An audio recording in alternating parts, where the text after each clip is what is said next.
ফ্যাসিবাদ বিরোধী জাতীয় ঐক্য বিনষ্টে কোনো পদক্ষেপ না নিতে সবাইকে আহ্বান জানিয়েছেন বিএনপির মহাসচিব মির্জা ফখরুল ইসলাম আলমগীর।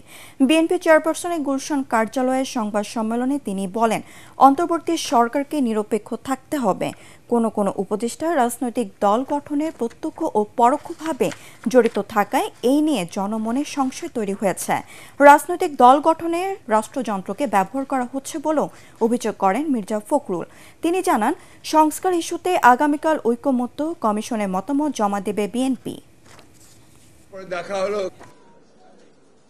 আমরা এমন কোনো পদক্ষেপ নিতে পারি না যাতে করে ফ্যাসিবাদ বিরোধী জাতীয় ঐক্য গণ ঐক্য বিনষ্ট হয় অথবা ফাটল ধরে।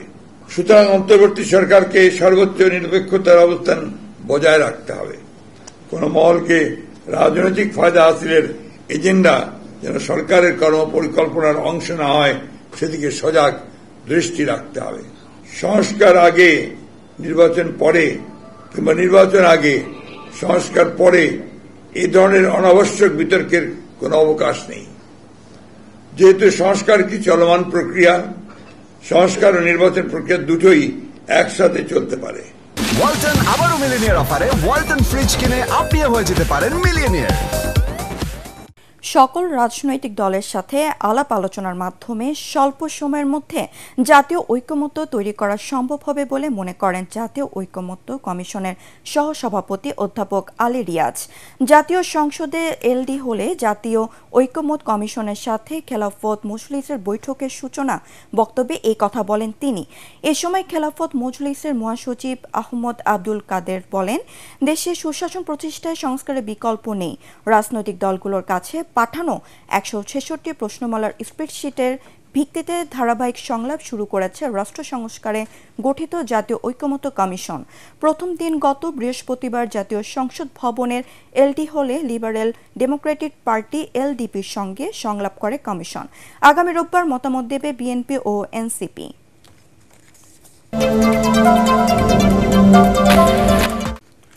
আগামী নির্বাচনে ভোটারের বয়স 16 বছর ও প্রার্থীর বয়স 23 বছর চায় জাতীয় নাগরিক পার্টি। রাজধানীর বাংলা মোটরে দলের কেন্দ্রীয় কার্যালয়ে সংবাদ সম্মেলনে এ কথা বলেন দলটির যুগ্ম আহ্বায়ক সারোয়ার তুষার। তিনি জানান, আগামীকাল জাতীয় ঐকমত্য কমিশনের কাছে সংস্কার প্রস্তাব নিয়ে মতামত জমা দেবে এনসিপি। গণপরিষদ নির্বাচনের মাধ্যমে নতুন সংবিধান এবং প্রয়োজনে একই সাথে গণপরিষদ নির্বাচন ও আইনসভা নির্বাচন হতে পারে বলেও মনে করে জাতীয় নাগরিক পার্টি।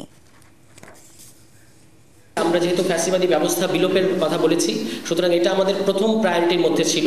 কিন্তু যেহেতু আমরা একেবারেই সদ্য আত্মপ্রকাশ করেছি 28 ফেব্রুয়ারি এবং আমাদের কাছে এটা এসেছে 5 তারিখ, ফলে আমরা 13 তারিখের ডেডলাইনটা মিট আপ করতে পারিনি আমাদের সর্বোচ্চ আন্তরিকতা সত্ত্বেও।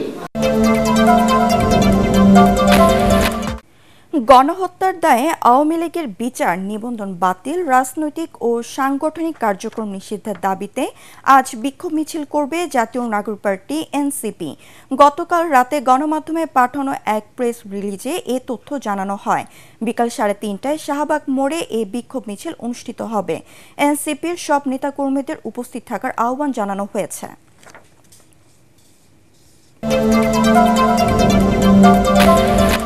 মত প্রকাশের কারণে বাংলাদেশে গ্রেফতার, সহিংসতা ও হেনস্থার মতো ঘটনা ঘটছে বলে উদ্বিগ্ন জানিয়েছে মানবাধিকার নিয়ে কাজ করা 9টি আন্তর্জাতিক সংগঠন।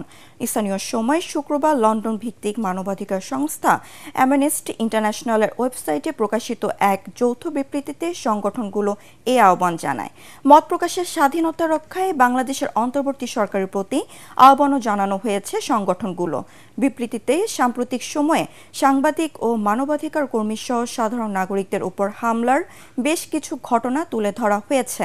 এ ধরনের হামলা বন্ধ ও এসব ঘটনা তদন্তে বাংলাদেশকে অবিলম্বে পদক্ষেপ নেওয়া এবং দায়ীদের বিচারে আওতায় আনার কথা বলেছে সংগঠনগুলো। বিবৃতিদাতা মানবাধিকার সংগঠনগুলো হলো Amnesty International, Human Rights Watch, Article 19, Asian Forum for Human Rights and Development, সিভিকাস, World Airlines for Citizen Participation, Fortify Rights, Frontline Defenders, PEN America ও the Committee to Protect Journalist CPJ. মাদ্রাসা শিক্ষার্থীদের হাদিস কোরআনের পাশাপাশি ইংরেজি ভাষা ও প্রযুক্তি জ্ঞানে দক্ষ করে তোলার তাগিদ দিয়েছেন ইসলামী চিন্তাবিদরা। তারা বলেন, গাজা ইসরায়েলি বর্বরতার বিরুদ্ধে আন্তর্জাতিক প্ল্যাটফর্মে জনমত সৃষ্টি করতে হলে মাধ্যম হতে হবে প্রযুক্তি, আর প্রয়োজন হবে ইংরেজি ভাষা শিক্ষা। একই সাথে প্রযুক্তি জ্ঞান থাকলে আউটসোর্সিংয়ে কাজ করতে পারে, বাড়তি আয়ের পথ তৈরি হবে আলেমদের। মিজান শাহজাহানের রিপোর্ট। রাজধানীর কদমতলীতে জামিয়া কাশিফুল উলুম মাদ্রাসায় শিক্ষার্থীদের কম্পিউটার ক্লাস চলছে। আরবির মতোই রুটিন অনুযায়ী নিয়মিতই ক্লাস হয় এখানে। শিক্ষার্থীরা বলেন, কম্পিউটারের সাধারণ প্রোগ্রামের পাশাপাশি অনলাইনের কাজ শেখানো হচ্ছে তাদের। আরবি টাইপিং, ইংলিশ টাইপিং এবং বাংলা টাইপিং দক্ষতার সাথে করছি। ইংরেজিতে দক্ষতা বাড়ানোর দিকেও রয়েছে নজর। সহজ কৌশল অবলম্বন করে আন্তর্জাতিক ভাষায় পারদর্শী করে তোলা হচ্ছে শিক্ষার্থীদের। গাজার ঘটনা যদি দেখি, আন্তর্জাতিক পর্যায়ে এরকম প্রতিবাদ জানাইতে হলে ওটা তো লাগবে ইংরেজি ভাষা। তো এই জন্যেই আর সাথে সাথে দাওয়াতি কাজের জন্য এবং এই পুরো পৃথিবীর নেতৃত্ব দেওয়ার জন্য ইংরেজি ভাষাটাই এখন একটা বড় হাতিয়ার। চারুকলায়ও দক্ষ হয়ে উঠছেন কওমি মাদ্রাসার শিক্ষার্থীরা। বলেন, ইসলামের ইতিহাসের অন্যতম অংশ চিত্রকর্ম। আরব কান্ট্রিগুলোতে আমরা গেলে দেখতে পাই বিভিন্ন স্থাপনায়, বিভিন্ন মসজিদ, মাদ্রাসায়, ইউনিভার্সিটিতে কিন্তু আরবি ক্যালিগ্রাফির বিভিন্ন ছয়লাভ আছে। ইসলামী চিন্তাবিদরা বলেন, মাদ্রাসার শিক্ষার্থীরা এখন আর আরবি ও বাংলা সাহিত্যের মধ্যে সীমাবদ্ধ নেই। মাদ্রাসা শিক্ষার উপর একটা বড় অভিযোগ যে মাদ্রাসা শুধু কোরআন হাদিস শিক্ষা দেওয়া হয়, মসজিদ মাদ্রাসা কেন্দ্রিক। কিন্তু আমরা এই শিক্ষা ব্যবস্থাকে একটা আধুনিক ব্যবস্থাপনায় আমরা নিয়ে যাচ্ছি। আমাদের সন্তানরা যেন আলেম হওয়ার পরে বেকারত্ব না থাকে, কর্মসংস্থানের বিস্তৃতি একটা অঙ্গনে চলে যায়। সে আলেম হওয়ার পরে একজন মসজিদের ইমাম সাহেব হওয়ার পরে যেন আউটসোর্সে কাজ করে সে লক্ষ টাকা মাসে ইনকাম করতে পারে। এইদিকে আমাদের বাচ্চারা আগাচ্ছে। শিক্ষার আলো দিয়ে ইসলাম বিরোধীদের মোকাবেলা করার তাগিদ শিক্ষাবিদদের। মিজান শাহজাহান, এটিএন বাংলা, ঢাকা। হঠাৎ করেই অভ্যন্তরীণ চাপে পড়েছেন ইসরায়েলি প্রধানমন্ত্রী বেঞ্জামিন নেতানিয়াহু।